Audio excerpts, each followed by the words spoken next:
Hey ladies and gentlemen, children of all ages, welcome to another edition of the Senate Shorts. Neil, my brother Derek, Yeah. and as always, we are bringing you a Senate Short. Now, y'all liking the content?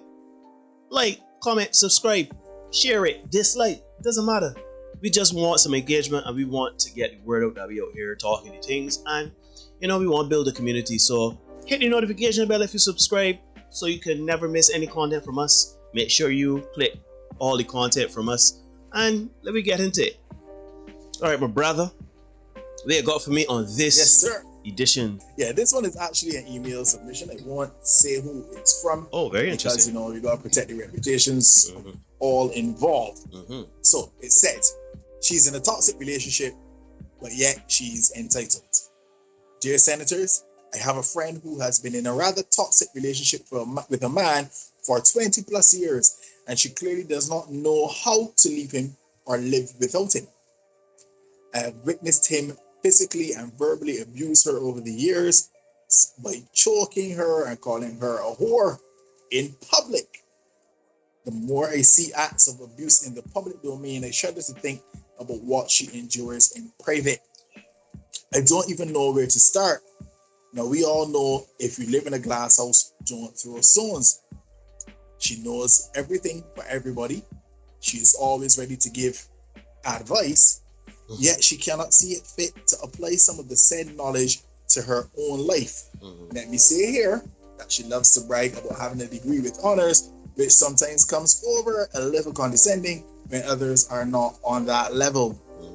But a degree clearly is not linked to common sense, so she needs to humble herself. During the relationship, in one of the many times which she cheated, a child came into the picture.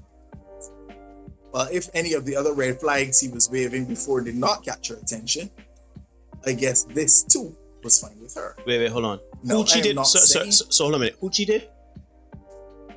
He cheated. Oh, he cheated. Okay, and a child came. Got you covered. Yeah. No, I am not saying that she should reject the child and pull a whole Gabrielle Union kind of tantrum, but I most definitely was not visiting him to solely babysit or collect the said child from school. He is known to use her when it is convenient for him. Senators, according to the great Kevin Samuels, she is in no man's land. At her age, she cannot look to bear any children, and based on her sense of entitlement, there is no one who is going to look at her at this stage. Oh dear. Yeah, this was a little rough, right? In fits of rage, she throws her clothes out in the road, and like a loopy dog or a Johnny Tap boy, she would have to take them up and go home until he is in the mood for her again. I consider this quite embarrassing and degrading. He clearly does not value her as a woman when he does this. Mind you, Senators, this man does not live in the so-called schemes or lower income housing in Barbados, but rather in the heights and terraces. He may love a lot of things, but he does not love her. I don't know why she cannot see this. More than once, he showed up at her workplace, and she was so fearful that the police had to be called in to serve and protect. Apparently, she stayed locked in a room until the authorities arrived because, knowing how he gets down, she did not want to be embarrassed in front of her co-workers, as if having to call the police wasn't embarrassing enough. Yeah. Guys, I really don't want to air too much dirty laundry and come over as an untrustworthy friend, but when I see videos of that abusive nature circulating on social media, it hurts my heart and cuts me to the core, knowing that I have a friend in a similar situation. Her sense of entitlement makes it difficult to speak to her.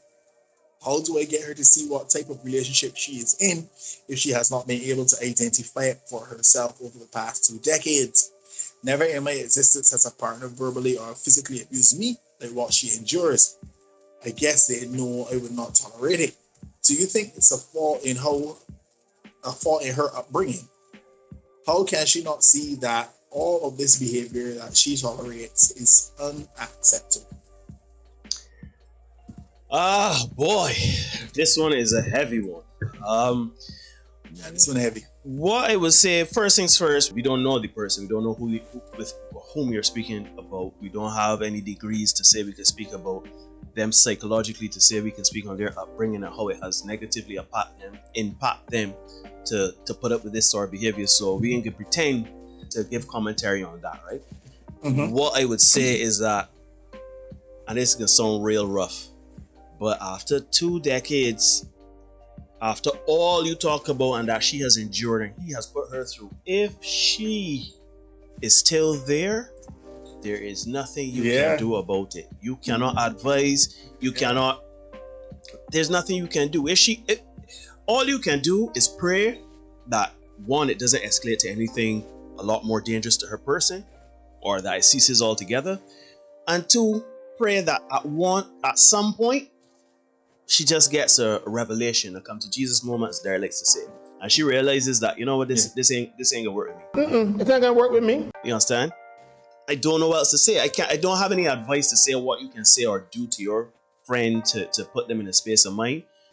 If you could put her, if she's being abused to that level, maybe get in contact with a battered shelter, women's shelter here in Barbados, and ask advice in that realm and see if there's anything that she's willing to do. If you are saying that she's entitled and she won't listen, then I don't even know if that will work. But by and large, I would say what you can do is you can familiarize yourself with the battered homes in Barbados and that route of dealing with things, and ask advice with those people, the best way to deal with those things. But from where we sit, I don't know if there has a different opinion, but from where we sit, 20 years taking that type of behavior and abuse and showing up at workplace and trying to close the road and choking publicly and all that there, if she ain't bail by now, she ain't getting away. I don't know, Neil.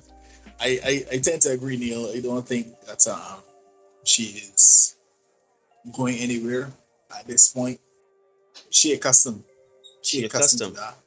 As a matter of fact, she might be of the opinion that is how he expresses his love for her, and that is even more dangerous, because it may be a case where it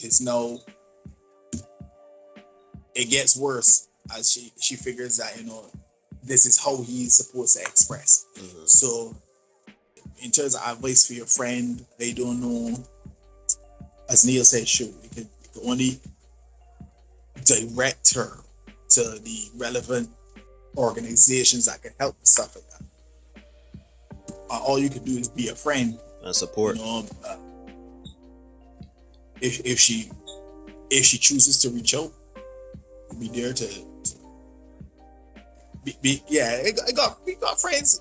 Everybody got a friend that going through something, and then you say this stuff. I don't know how they're going through that, but then you as a friend, you might curse them and say, you should be out to that situation, but you as a friend can still be there to say, you know what, whenever you come back home, the prodigal son, I can support you, I can help you. But I can understand that it'd be frustrating as a friend if you have said stuff over this period of time and nothing has registered.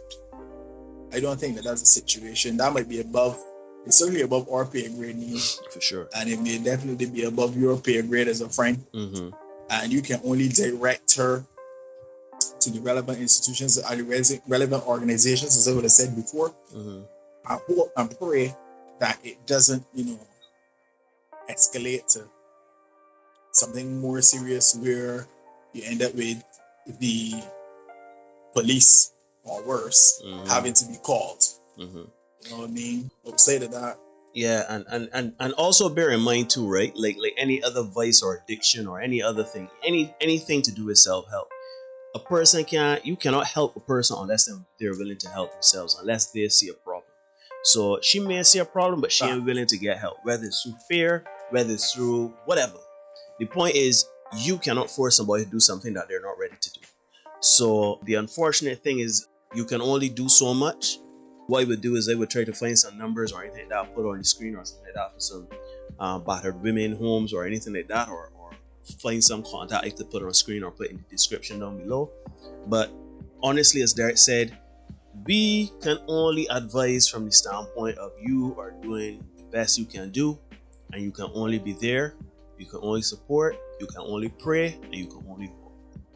Other than that, I don't know if there's anything other than point her in the right direction. Because even if you call somebody and say, look, I gave this person your number, or you just didn't tell them, you just gave the number to somebody from one of these battered women homes, and they call the woman, she may not be receptive to that. She may see that as an insult, a breach of confidence, of trust, of secrecy, right? So, yeah, I mean, that sucks. It's a rock and a hard place. Yeah, it's a rock and a hard place, but you got to do it. And the person in the message also mentioned the fact about relationships and being past childbearing age and not being able to get with anybody else. But based on that situation and what is ingrained in her, she is not going to be able to move on with anybody else. But that's the thing. She in, right? Not with somebody that's going to, not with somebody, unless the person is willing to treat her like that. Because that's what she sees as, normal. And she's given this man. Remember, we did a short a couple of weeks ago about a lady. She took her boyfriend on the show, and she was saying that he was a nice. He was a nice. Yeah. And that's like the other extreme. Yeah. This one is the heavy one for sure. She is clearly where I don't even know if she wants to be there, but she's somewhere, and she's with a man that doesn't respect her. Where she is. Yes, and the man doesn't care about her, doesn't love her, doesn't respect her. If this has been happening for 20 years, she has given this man essentially the best years of her life, the absolute best years of her life, and now she cannot have a family. I don't know if she ever wanted a family. He has had indiscretions. One, yielded a child, coupled that with all of the physical abuse and verbal abuse. Yeah, this guy doesn't sound like a nice guy, and you can only hope and pray. You can only hope and pray. Where she is. She is where she is. You can't physically go and pick her up and carry her, because as you say, she goes back. So, just soldier on as a friend. Soldier on as a friend. Be there for her, and hopefully one day, to be at age 60, she realizes that and just wish better for her. Yeah, I think it's important to say that you should not be, man or woman, you should not be cool. You should not be accepting of essentially verbal and physical abuse. Disrespect. Yeah, that's what it is. And disrespect. You shouldn't be accepting of that and putting it off as that's who he is or that's who she is. If that's who they are, leave them where they are, move, do better for yourself. You gotta want better for yourself. You know what I mean? Yeah. So I think that's the real crux of the matter. That's what underpins the whole thing. She has to want better for herself. If she doesn't, if she can't, that's where she's gonna be until she recognizes that she can and needs to do better. Yeah. That's where she's gonna be. So people out there, want the best for yourself. That does not include somebody mistreating you. And if you are mistreated, do not just disregard it under the cover of that is who they are. You know what I mean? Hold on, before you wrap up, Derek, man. Again, I gotta speak to my man and say, listen, do not put your hands on anyone. Do not curse. Let me say that, Tony, because they might feel like only you saying so. So, gentlemen, do not put your hands on the women. Don't put. Because they might figure that only you saying. Yeah. But yeah, be here so on the Senate. Clear, cover your bases. Be on the Senate. We do not condone physical abuse, verbal abuse. Don't put your hand on a body. I live by the rule: do unto others as you would have them do unto you.